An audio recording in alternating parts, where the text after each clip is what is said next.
재테크 많은 분들이 관심이 참 많으시지만 이 변수도 많고 참 어렵게 생각하실 거잖아요. 그래서 실제 있었던 사례를 토대로 좀 재테크 팁에 대해서 알아보는 시간을 저희가 준비를 했거든요. 먼저 사례부터 한번 살펴볼까요? 네. 자, 일단은, 우리가 뭐 부동산 투자하면 뭐 성공하신 분도 있고 실패하신 분도 있는데, 자, 실제 우리 시청자분들, 과연 나는 어떤 경험을 갖고 어떻게 해서 성공하고 어떻게 실패했느냐를 조금 공감대를 좀 만들기 위해서 오늘 제가 한번 준비한 거는 이런 사례를 좀 준비를 했습니다. 자, 오늘 사례 같은 경우에는 자, 인천에 거주하고 계신 분인데, 자, 인천 아무래도 뭐 거주 지역이다 보니까 인천 성남동의 소형 빌라 약 한 39제곱미터 그 주택을 급매로 2015년에 매수를 했습니다. 아마 이때 투자하신 목적이 뭐 들어간 금액이 소액이면서 임대 수익을 좀 기대를 하셨던 모양입니다. 자, 그때 2015년에 투자한 금액이 약 한 6,500만 원 정도가 되는데, 자, 현재 시세가 1억 1,500만 원 정도 된다라는 바로 이러한 사례입니다. 자, 이 부분 가지고 좀 한번 설명을 드려보도록 하겠습니다. 네, 50대 주부신데요. 일단 소액으로 소형 빌라에 좀 투자를 하셨거든요. 자, 이 사례가 과연 성공적인 사례였을지 어떨지 좀 궁금해요, 이사님. 어떨까요? 네. 자, 일단은 뭐 성공이냐 실패냐라는 얘기를 좀 먼저 하기 전에 과연 이분, 우리 지금 사례자분이 투자하신 과연 요 지역, 그리고 그 상품에 대한 얘기를 좀 간단히 한번 좀 분석을 좀 일단 해봐 드릴게요. 자, 일단은 이분이 이 투자하신 소형 빌라, 뭐 여러분들 아시겠지만 소형 빌라가 뭐 여러 가지 장단점이 좀 있거든요. 자, 근데 지금 사진에 보시는 것처럼 뭐 말 그대로 소형 빌라긴 한데 사진에서 보는 것처럼 노후돼 있다는 거죠. 자, 위치도 한번 살펴보면 바로 여기 이쪽 성남동 쪽이 이쪽이거든요. 바로 위쪽이 청라 신도시고요. 바로 이쪽이 인천, 바로 여기 항구가 있는 인천 북항이라는 바로 동네인데, 자, 여기까지 지금 위치상으로 보면 이게 지금 7호선 아직은 돼 있지는 않습니다. 이거 지금 예정으로 지금 들어가 있는 그 노선이 지금 확정이 돼 있고, 또 하나가 이쪽으로 해서 인천 2호선이 지금 들어가 있습니다. 자, 이것만 놓고 보면 자, 이 동네에 충분히 투자 가치 있다. 앞으로 지하철도 들어가고 지하철도 이미 만들어져 있고, 옆에가 청라고 이쪽이 인천 북항이니까 충분히 투자 가치가 있다라는 판단으로 아마 이걸 투자하신 것 같습니다. 자, 그런데 제가 이제 이 부분을 조금 더 좀 이론적으로 좀 이렇게 좀 쪼개보면, 자, 투자 결정 요인을 일단 기본적으로 수익 가치, 어떤 수익을 바라보고 들어가셨냐. 자, 아무래도 지금 얘기하셨던 임대 수익 쪽이 조금 더 컨셉이 좀 높으셨던 것 같아요. 자, 그런데 기본적으로 좀 전에 아까 매수하신 6,500만 원에 매수하셔서 지금 1억 1,500 정도 되니까 시간이 지금 횟수로 보면 한 5년 정도 지금 지나갔으니까 5년 정도에 그래도 시세 차익 됐네. 그러니까 양쪽에 지금 두 가지 수익을 놓고 본다 그러면 오히려 임대 수익보다는 차익이 조금 더 많은 것처럼 지금 보입니다.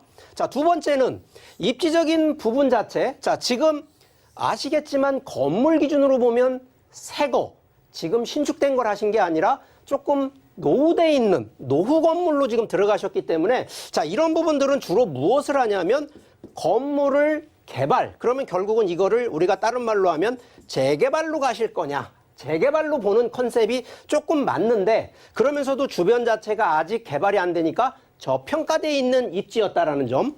자, 세 번째는 과연 미래에 그러면 이 동네, 성남동이라는 동네가 얼마나 더 많이 바뀌어서 미래 가치가 있을 거냐. 자, 이미 2호선은 개통이 됐고요. 7호선이 아직 개통이 아니라 지금 공사를 지금 연장 구간이라서 공사 계획이 있으니까 충분히 미래 가치가 있다.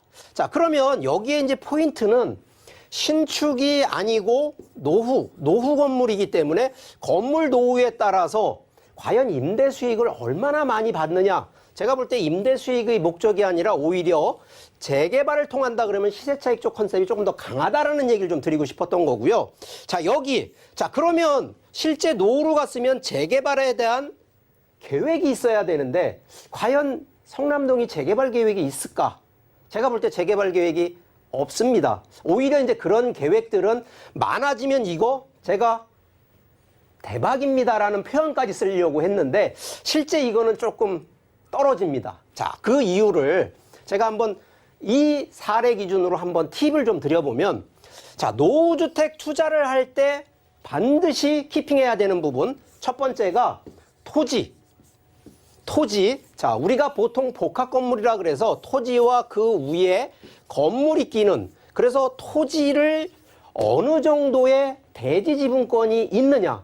자, 그러면 이게 예를 들어서 아까 39제곱미터 정도 된다 그러면 한 12평, 우리 옛날 기준으로 12평 기준이라 그러면 이게 건물 면적이거든요. 자, 그럼 대지 지분 기준으로 해서 요거 따져보면 한 평이 될지 세 평이 될지 이거 대부분 놓치고 가시는 분들이 많습니다. 자, 그러다 보니까 대지 지분권 반드시 얼만큼의 크기인지 이게 결국은 미래 가치의 가장 큰 변수고요.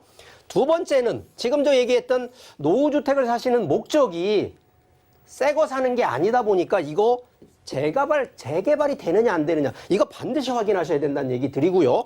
세 번째는 분명히 지금 목적이 임대 수익이라고 처음에 계획을 잡으셨다 그러면 아시겠지만 노후 건물을 사놓고 임대를 맞추려고 그러면 여기 들어가는 무엇이 필요하냐? 바로 건물 유지 비용이라고 하는 것이 들어갑니다. 인테리어 다시 할 수도 있고요. 내부 시설 고장나면 다시 보수해줘야 되는 이런 비용들을 보통은 생각하지 못하거든요.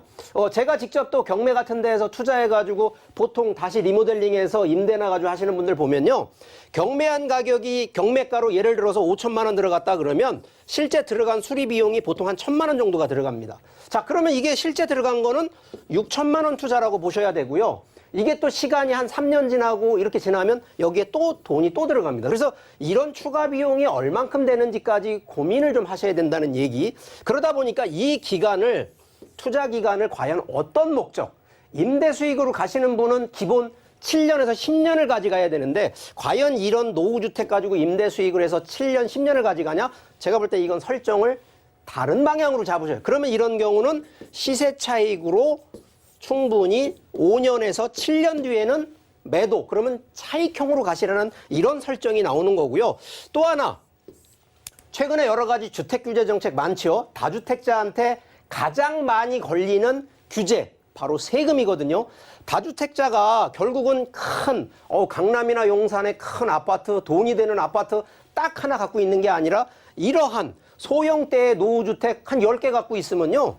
아시겠지만 정부의 딱 규제 대상에 딱 걸리는 겁니다. 거기다 세금까지 더 내야 되고요. 양도 암만 여기서 5천만 원을 벌고 1억을 벌면 뭐합니까?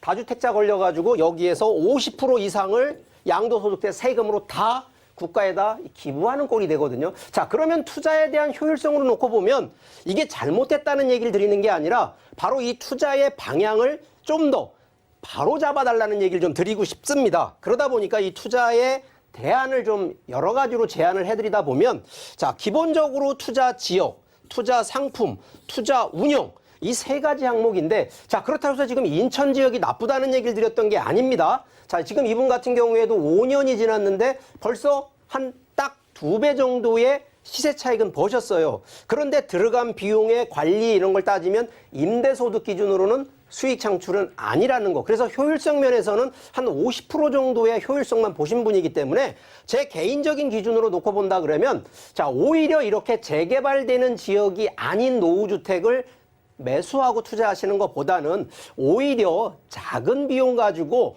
오히려 도심권의 신축 쪽으로 가셔서 긴 시간이 아닌 3년에서 4년 정도의 순환주기를 가지고 다시 순환하시는 방법.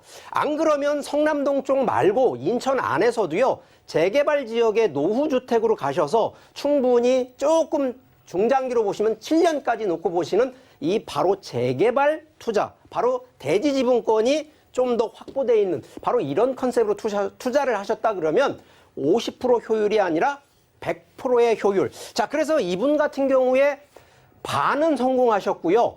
반은 실패하셨다라는 결론을 좀 내드리니까 자, 오늘 이거 사례 주신 분 그렇다고 너무 섭섭해하거나 그러지 마십시오. 지금도 충분히 이 부분 순환을 하시면 그 가능성 또 나오니까 오늘도 이 방송 보신 분들 중에 이런 유사 사례가 있는 분들 자, 오늘 제가 설명했던 요 내용을 잘 좀 참조하셔서 몇 가지 포인트 많지 않습니다. 잘 한번 고려하셔서 다시 투자 전략 수정하시기를 바라겠습니다.